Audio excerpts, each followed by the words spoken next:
नमस्कार साथियों, जय बड़ादेव, जय सेवा, जय गोंडवाना। क्या आप गोंडवाना के गौरवशाली ध्वज को जानते हैं? क्या आप जानते हैं कि ये कोई साधारण झंडा नहीं बल्कि पूरे गोंडी पुनेम दर्शन का प्रतीक है? मित्रों, आज हम बात करेंगे गोंडी धर्म के सतरंगी ध्वज की, जिसे हम गोंडी पुनेमी ध्वज भी कहते हैं। दुख की बात यह है कि शहरों में रहने वाले कई गोंड भाई बहनों को अपने मूल धर्म के बारे में जानकारी नहीं होती। वे दूसरों के धर्मों के बारे में तो बहुत कुछ जानते हैं, पर अपने ही धर्म से दूर हो जाते हैं। ऐसे लोग समाज में दीमक की तरह हैं, जो केवल जाति प्रमाण पत्र के लिए समाज से जुड़े रहते हैं, लेकिन समाज के उत्थान के लिए कुछ नहीं करते। लेकिन हम आज उस शक्ति के प्रतीक की बात करेंगे जो हमारे धर्म, दर्शन और संस्कृति की आत्मा है, गोंडी सतरंगी ध्वज। ये ध्वज 2x3 आकार में होता है, जिसमें 7 रंग होते हैं, जैसे इंद्रधनुष में होते हैं लेकिन थोड़े अलग। ये ध्वज श्वेत रंग से शुरू होता है। श्वेत रंग परसापेन शक्ति की ज्योति है, जिससे सल्लांग गांगरा की शक्तियां प्रकट होती हैं। इन्हीं शक्तियों से गोंडी पुनेमी गंड जीवों के 7 सगाओं की उत्पत्ति हुई। सल्लांग शक्ति, लंबाकार प्रतीक, गांगरा शक्ति, गोलाकार प्रतीक। इन दोनों के मिलन से जो प्रकाश फूटता है, वहीं से जीवन की उत्पत्ति होती है, और इस प्रकाश से ही उत्पन्न हुए 7 सगा, 7 धाराएं, जो आज भी हमारे गोत्रों के रूप में जीवित हैं।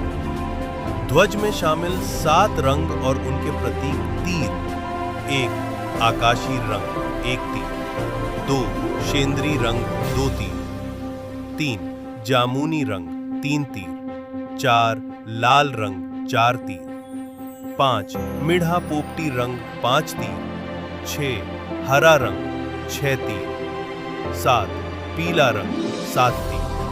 हर रंग एक सगा का प्रतिनिधित्व करता है। हर तीर एक सगा देव की संख्या को दर्शाता है। अब बात करते हैं ध्वज के मध्य त्रिशूल चिन्ह की। ये कोई साधारण त्रिशूल नहीं, बल्कि गोंडी पुनेम दर्शन का त्रैगुण्य शूल मार्ग है, जिसे हम कहते हैं जय सेवा दर्शन। ये त्रैगुण्य शूल 3 स्तरों का प्रतीक है: 1 बौद्धिक शक्ति, 2 मानसिक शक्ति, 3 शारीरिक शक्ति। इस त्रिशूल मार्ग पर चलकर ही गंड जीवों का कल्याण। और अब आते हैं 750 के पवित्र अंक पर।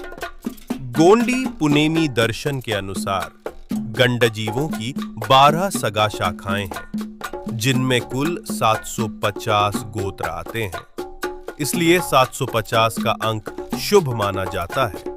इसे चोखो सगुन कहा जाता है। ध्वज के त्रिशूल चिन्ह के बीच में 750 अंक अंकित होता है, जो गोंडी समाज के एकता, आत्मा और सनातन ज्ञान का प्रतीक है। मित्रों, गोंडी ध्वज केवल एक कपड़ा नहीं, ये हमारी आस्था, पहचान और मूल धर्म का ध्वज है। ये झंडा हमें याद दिलाता है कि हम कौन हैं, कहां से आए हैं और हमें किस दिशा में जाना है। आइए इस ध्वज के नीचे एक होकर कहें, जय सेवा, जय बड़ादेव, जय गोंडवाना। अगर आपको ये जानकारी पूर्ण और प्रेरणादायक लगी हो, तो हमारे चैनल गोंडवाना भूले हुए पन्ने को सब्सक्राइब करें। वीडियो को लाइक, शेयर और कमेंट जरूर करें। चलो मिलकर गोंडी पुनेम की रोशनी को हर घर तक पहुंचाएं। साथियों, गोंडी ध्वज केवल एक रंग बिरंगा झंडा नहीं, बल्कि हजारों वर्षों की ज्ञान परंपरा और गोंडवाना की आत्मा का प्रतिबिंब है। जब हम इस ध्वज को देखते हैं, तो सिर्फ रंग नहीं, बल्कि हर रंग के पीछे छुपा होता है हमारा इतिहास, धर्म और जीवन दर्शन। श्वेत पट्टी, ये परसा पेन की शुद्ध आत्म ज्योति है। सल्ला और गांगरा की ऊर्जा से प्रकट ये ज्योति हमें बताती है कि जीवन प्रकाश से उत्पन्न हुआ है और उसे अंधकार से बचाना हमारा धर्म है। तीर नुमा प्रतीक कोई युद्ध का शस्त्र नहीं, बल्कि ये दिशा और दायित्व का संकेत है। हर तीर दर्शाता है कि हमें अपने सगा देवों के सिद्धांतों पर चलकर सत्य, सेवा और संघर्ष के मार्ग पर बढ़ना है।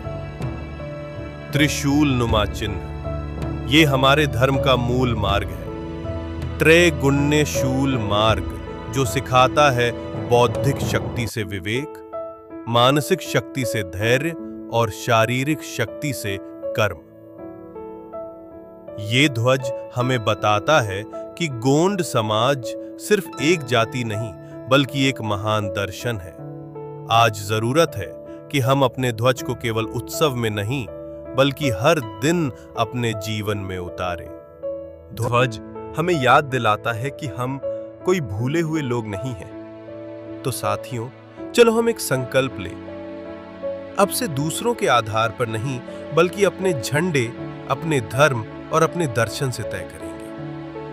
गोंडी पुनेमी ध्वज को हर मंच पर, हर उत्सव में और हर आंदोलन में प्रमुख स्थान देंगे।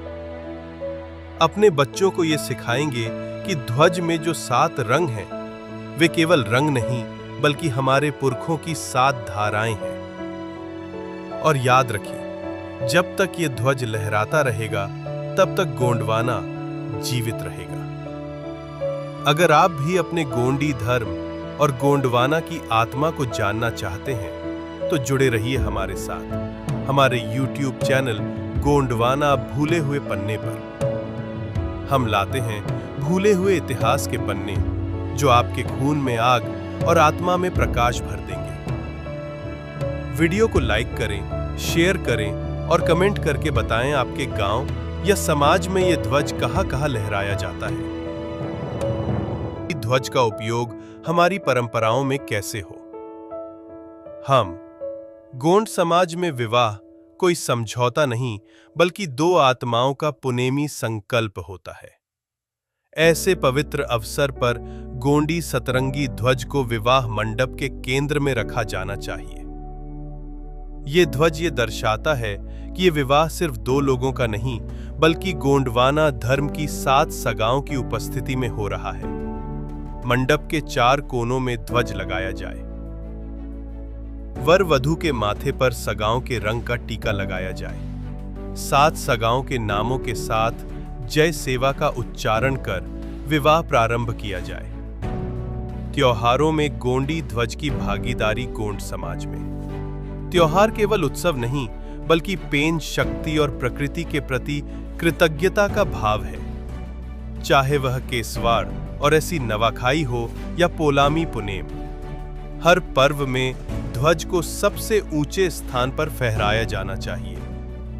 गांव के चौपाल या देव स्थल में ध्वज फहराकर त्योहार की शुरुआत करें। सगा रंगों के कपड़े पहनकर समूह नृत्य और गीत गाया जाए। परसा पेन की स्तुति के साथ ध्वज के सामने दिया जलाया जाए। 3. धार्मिक क्रियाओं में ध्वज की भूमिका। गोंडी पुनेम में पूजा केवल एक अनुष्ठान नहीं, बल्कि जीवन को संतुलित करने की साधना है। जब भी कोई पेन पूजा, झंडा चढ़ाना या गोटूल में प्रवेश संस्कार हो, वहां सतरंगी ध्वज जरूर होना चाहिए। ध्वज के नीचे पेन कड़ा, देव सगाओं का नाम उच्चारित किया जाए। त्रैगुण्य शूल मार्ग का स्मरण करके पूजा की जाए। ध्वज के सामने झुककर जय सेवा जय बड़ा देव बोला जाए। 4. सामाजिक आंदोलनों में गोंडी ध्वज की शक्ति। जब भी समाज में कोई सभा, आंदोलन या अधिकार की मांग हो, तो हाथों में गोंडी ध्वज होना चाहिए। ये दिखाए कि हम एक सगा, एक झंडा, एक विचारधारा से जुड़े हैं।